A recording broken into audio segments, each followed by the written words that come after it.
put a bookmark in it. Let's do my January 2024 reading wrap up. So the first book that I finished in January was Ethic number 6. So this is the final book in the Ethic series. Ethic follows a character from the Moth to a Flame book by Antoinette.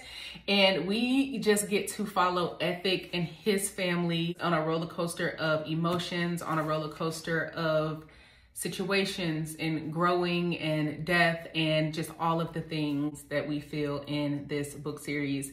I am very excited to be done with this book series, but I am also a little sad, of course, because Ethic, Alani, Morgan, Bella, and Easy, Messiah, Amik, Issa, oh my gosh, I forgot Morgan's friend name, but her dancer friend, her best friend in there, we have followed them on such a journey, and to see it finally come to an end, which we do have the Butterfly series that follows Morgan. If you have read the Ethic series, if you've read Moth to a Flame, then you already know how I feel about this book, and this story will live in my heart on a daily basis.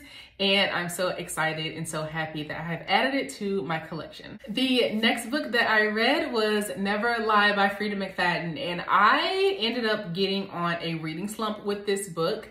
I think I started it a little too soon after a book. I can't remember what book I read before I started this one, but I think I started it a little too soon and I ended up getting it into a reading slump.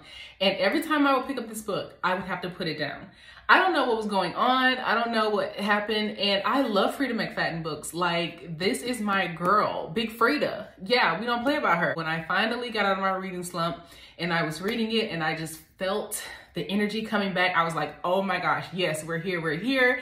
And of course, she does not disappoint. I'm so excited. I have so many of Freida's books back there and I just cannot wait to sink my teeth into them.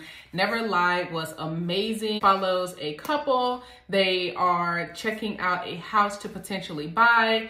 It's a snowstorm. They end up getting stuck in the house and so many different things ensue after that. The house belonged to a doctor, a psychologist who ended up passing away. So yeah, they have to stay in her house and all types of weird things happen, and it is absolutely a ride.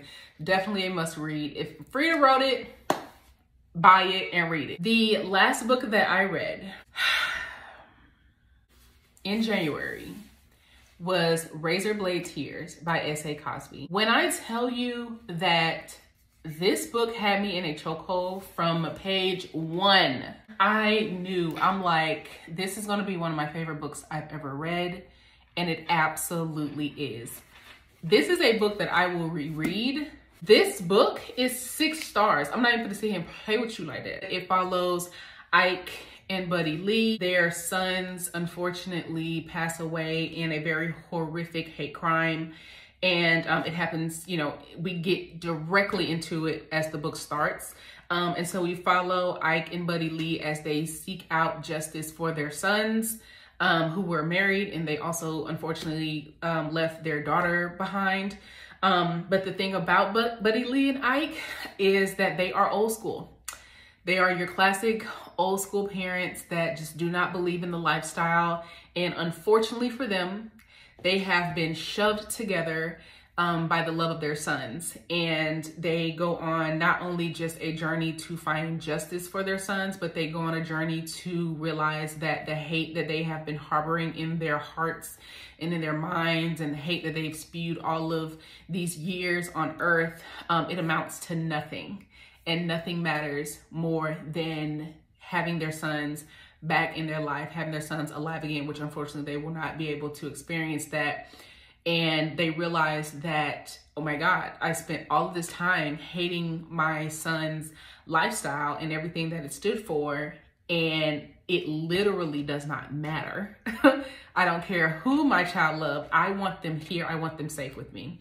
But I'm kind of getting emotional talking about this book, because to see them go from, you know, where they start in the book, and just to see them have these different revelations. And I'm going to do a full, like, you know, video on this book by itself, but to see them have these revelations in the book, when I tell you they did not play, like, you know, they kind of hit the ground running when it came to trying to, you know, figure out what happened to their kids. And it's just such a powerful story, and it's a very sad story, but at the same time, it's a very beautiful story.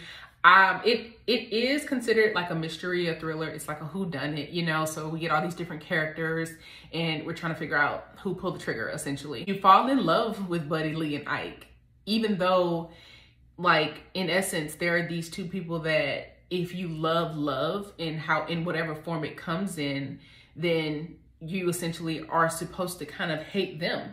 But I think it's interesting because we go from essentially starting off hating them because of how they feel, and then we end up loving them just like they end up loving their sons in the end. You know what I'm saying? For who they are. And it's just such a powerful read. It's such a powerful read. And I love this book so much. I love this book. I'm going to do a video all on, you know, by itself. I'm going to dedicate a whole TikTok and stuff to it, but this is a 6-star, such a beautiful read. S.A. Cosby, you absolutely ate this up. You did your big one. Go read Razorblade Tears. And lastly, the book that I DNF'd again. I think I may have put this in another DNF video a while back. I can't remember, but it's The Luminaries. I am constantly upset every time I pick up this book and I try to read it because it is such a beautiful book. It is such a beautiful book, and like, it's gorgeous. And then like the author, she's adorable. I want to read this book, but it's boring. This book is so boring and I feel so bad. But I even like skipped through to like the back and stuff to see if something would pop out at me that would help me keep reading it, and it's not. I didn't even put a bookmark in it. Y'all, I didn't even put a bookmark in it to see if, like, in case I wanted to go back. I am gonna have to read a page a day. I don't know. I'm gonna have a sentence a day, something. I'm gonna finish this book. I have high hopes for it. I haven't heard a single person talk about it, but it's gorgeous. I will never throw it away because it's one of the most beautiful, I just hit myself. It's one of the most beautiful books I've ever seen, but I don't know. We'll try again next month. Those are all the books that I read in the month of January. I'm super excited to be out of my reading slump and back reading. I'm currently reading The Fury by Alex Michaelides. I talked about it in my Barnes & Noble book haul that I uploaded like a few days ago, so check that out. And yeah, so I'll be finishing that pretty soon and you guys will get a video on that. So I'm very excited, a very happy reading month, and I cannot wait to see what you guys read for the month. And happy reading for February. Happy Black History Month. And yeah, see y'all later.